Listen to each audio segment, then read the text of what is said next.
ఎలాగూ డ్రాగన్ ఎంట్రీతో Salaar sequel postpone అయింది. అందుకే ప్రభాస్ కూడా తన డేట్స్ ను స్పిరిట్ కు కేటాయించాడు. Animal movie director Sandeep Vanga రెట్టించిన ఉత్సాహంతో స్పిరిట్ కు స్టార్ కాస్ట్ ను రెడీ చేస్తున్నాడు. రెబల్ స్టార్ కు జోడీగా లేడీ సూపర్ స్టార్ ను ఫిక్స్ చేశాడని టాక్స్ వినిపిస్తున్నాయి. ఎప్పుడో 2004లో రిలీజ్ అయిన సాంగ్ ఇప్పుడు సడన్ గా ట్రెండింగ్ లోకి వచ్చింది. అందుకు కారణం స్పిరిట్ ఫిల్మ్. యానిమల్ తర్వాత సందీప్ వంగ తెరకెక్కించబోతున్న స్పిరిట్ లో ప్రభాస్ కు జోడీగా త్రిషను కన్ఫర్మ్ చేశారట. అదే నిజమైతే మాత్రం Tollywood's super hit pair repeat అవుతున్నట్లే లెక్క. వర్షం తరువాత పౌర్ణమి, ఆ తరువాత బుజ్జిగాడు చిత్రాల్లో ఈ జోడీ ఫిదా చేసింది. లవ్ స్టోరీస్ లో వీరి పర్ఫార్మెన్స్ మెస్మరైజ్ చేసింది. ఇప్పుడు మరోసారి ఇదే జోడీని సందీప్ వంగ రిపీట్ చేయబోతున్నాడట. నిజానికి స్పిరిట్ లో హీరోయిన్ గా రష్మిక పేరు వినిపించింది. మరి ఇప్పుడు ఏమైందో ఏమో కానీ త్రిష పేరు తెరపైకి వచ్చింది. అయితే స్పిరిట్ టీం మాత్రం ఇంకా హీరోయిన్ గా ఎవరి నేమ్ ఫైనల్ కాలేదని చెబుతోంది. గతంలో ఇదే చిత్రం కోసం సౌత్ కొరియన్ ఫేమస్ యాక్టర్ మా డాంగ్ సియోక్ పేరు వినిపించిన సంగతి తెలిసిందే. నేషన్ క్రష్ మొదట్లో ఈ నేమ్ కేవలం రష్మికకు మాత్రమే అప్లై చేసేవారు. అందుకే తాను క్రష్మిక అనే నేమ్ తో కూడా పాపులర్ అయింది. కానీ యానిమల్ రిలీజ్ తర్వాత మరో నేషన్ క్రష్ పుట్టుకొచ్చింది. ఒకప్పుడు హీరోయిన్స్ ను స్టార్ హీరోయిన్ అని పిలిచేవారు. కొంతకాలానికి లేడీ సూపర్ స్టార్స్ ట్రెండ్ మొదలైంది. ఏళ్లకు ఏళ్లు ఇండస్ట్రీని ఏలే హీరోయిన్స్ అనుష్క, సమంత, నయనతార ఈ లిస్ట్ లో కనిపిస్తారు. కానీ వన్ ఫిల్మ్ తో ఓవర్ నైట్ స్టార్డమ్ అందుకున్న హీరోయిన్స్ ను ఇప్పుడు నేషన్ క్రష్ అంటున్నారు. పుష్ప రిలీజ్ తర్వాత రష్మిక పాన్ ఇండియా వైడ్ గా ఇదే నేమ్ తో పాపులర్ అయింది. ఆ తరువాత యానిమల్ వచ్చింది. ఈ చిత్రంలో సెకండ్ హీరోయిన్ గా కనిపించిన తృప్తి దిమిరి నయా నేషన్ క్రష్ అంటూ నేషన్ వైడ్ గా ఫ్యాన్స్ ప్రకటించేశారు. దాంతో రష్మిక నేషన్ క్రష్ టైటిల్ ను కొంతకాలంగా తృప్తి ఎంజాయ్ చేస్తోంది. ఇప్పుడు మిస్టర్ బచ్చన్ సాంగ్స్ తో నేషన్ క్రష్ గా మారాను అంటోంది Bhagyashri Borse. Cadbury chocolate ads తో యూత్ హార్ట్స్ ను క్రాష్ చేసింది. ఇప్పుడు మిస్టర్ బచ్చన్ సాంగ్స్ తో ఇన్స్టెంట్ నేషన్ క్రష్ గా మారింది. మహారాష్ట్రకు చెందిన ఈ భాగ్యశ్రీ 2023లో బాలీవుడ్ మూవీ యారియా 2తో సిల్వర్ స్క్రీన్ పై మెరిసింది. మిస్టర్ బచ్చన్ ఆమెకు ఫస్ట్ తెలుగు ఫిలిం.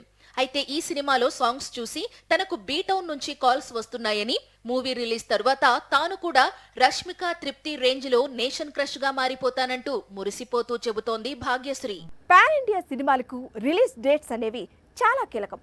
అన్ని ఇండస్ట్రీస్ లో క్లాష్ లేకుండా రిలీజ్ డేట్ లాక్ చేసుకోవాలి. అప్పుడే నిర్మాత లాభపడతాడు. సినిమాకు 4 ఇండస్ట్రీస్లను కలెక్షన్స్ కలిసొస్తాయి. ఇప్పుడు ఇదంతా ఎందుకంటే విజయ్ దేవరకొండ ఈ లెక్కలన్నీ చూడకుండా కొత్త సినిమా విడుదల తేదీని ఖరారు చేశాడట. ఏకంగా సల్మాన్ తో ఫైటింగ్ కు రెడీ అవుతున్నాడట. మార్చి 28న తన కొత్త చిత్రాన్ని విడుదల చేయబోతున్నట్లు ఇటీవలే రౌడీ కన్ఫర్మ్ చేశాడు. ఓ షాకింగ్ లుక్ తో ఫ్యాన్స్ ను, ఇండస్ట్రీని సర్ప్రైజ్ చేశాడు. లుక్ వరకు బాగానే ఉన్న సినిమా రిలీజ్ డేట్ పై మాత్రం ఇప్పుడు హాట్ డిస్కషన్స్ జరుగుతున్నాయి. గౌతమ్ తిన్ననూరి మేకింగ్ లో విజయ్ దేవరకొండ నటిస్తున్న సినిమా పాన్ ఇండియా ప్రాజెక్ట్. అంటే మార్చి 28న ఈ చిత్రం బాలీవుడ్ లో కూడా రిలీజ్ అవుతుంది. కానీ సేమ్ డేట్ కు సల్మాన్ ఖాన్ సికిందర్ అనే మూవీని రిలీజ్ కు రెడీ చేస్తున్నాడు. ఈద్ కానుకగా సికిందర్ ప్రేక్షకుల ముందుకు వస్తుంది. అసలే సల్మాన్ ఖాన్ సినిమా, పైగా అతనికి ఎంతగానో కలిసొచ్చిన ఈద్. ఈ టైంలో బాలీవుడ్ లో విజయ్ దేవరకొండ కొత్త చిత్రాన్ని రిలీజ్ చేయడం పెద్ద సాహసం అవుతుంది కదా అని ప్రశ్నిస్తోంది బీటౌన్. అన్నిసార్లు ఆవేశం పనికిరాదు, లేదా అన్నిసార్లు స్పీడ్ అవసరం ఉండదు. సరిగ్గా డైరెక్టర్ శంకర్ ఇలాగే ఫీల్ అవుతున్నాడట. అనవసరంగా ఆవేశపడి భారతీయుడికి 3వ భాగం తీస్తానని కాస్త స్పీడ్ తగ్గించి భారతీయుడు 2తో ఆగిపోతే బాగుండేది అనుకుంటున్నాడట. అంతా అయిపోయిన తర్వాత ఇప్పుడు ఆలోచిస్తే ఏం లాభం చెప్పండి అంటున్నారు భారతీయుడు ఫ్యాన్స్. ఇప్పుడు ఇదంతా చూస్తున్న వారు అసలు భారతీయుడు 3 ఉంటుందా అనే డౌట్స్ రైజ్ అవుతున్నాయి. భారతీయుడు 2 రిలీజ్ కు ముందు వరకు శంకర్ రేంజ్ వేరు, ఇప్పుడు వేరు. భారతీయుడు 2 బిగ్గెస్ట్ డిజాస్టర్ కావడంతో శంకర్ సినిమాలకు కాస్త క్రేజ్ తగ్గింది. ఇప్పటికే గేమ్ చేంజర్ ను ఏళ్లకు ఏళ్లు నిర్మించి ప్రాజెక్ట్ పై మెగా ఫ్యాన్స్ కు ఇంట్రెస్ట్ పోయేలా చేశాడు. భారతీయుడు 2 ఫ్లాప్ తర్వాత గేమ్ చేంజర్ పై ఫోకస్ పెట్టి డిసెంబర్ లో రిలీజ్ కు రెడీ అవుతున్నాడు. భారతీయుడు 2తో పాటు భారతీయుడు 3 తీసేశాడు శంకర్. సినిమా షూటింగ్ అంతా కంప్లీట్ అయింది. ప్రస్తుతం పోస్ట్ ప్రొడక్షన్ వర్క్ జరుగుతోంది. ఇప్పుడు ఈ మూవీని ఎప్పుడు రిలీజ్ చేయాలి అనేది డౌట్ గా మారింది. ముఖ్యంగా పార్ట్ 2 ఫెయిల్యూర్ పార్ట్ 3 పై పడింది. 100 కోట్ల బడ్జెట్ తో తెరకెక్కిన భారతీయుడు 3కి క్రేజ్ తీసుకురావాలంటే ఏం చెయ్యాలా అని ఆలోచిస్తున్నాడట శంకర్. ఓ విధంగా భారతీయుడు 3 సిట్యుయేషన్, గతంలో బాలయ్య నటించిన ఎన్టీఆర్ మహానాయకుడు సిట్యుయేషన్ ఒకేలా ఉన్నాయని ట్రేడ్ వర్గాలు చెప్పుకొస్తున్నాయి. ఎన్టీఆర్ కథానాయకుడు ఫ్లాప్ కావడంతో ఆ ఇంపాక్ట్ అప్పటికే తెరకెక్కిన ఎన్టీఆర్ మహానాయకుడిపై పడింది.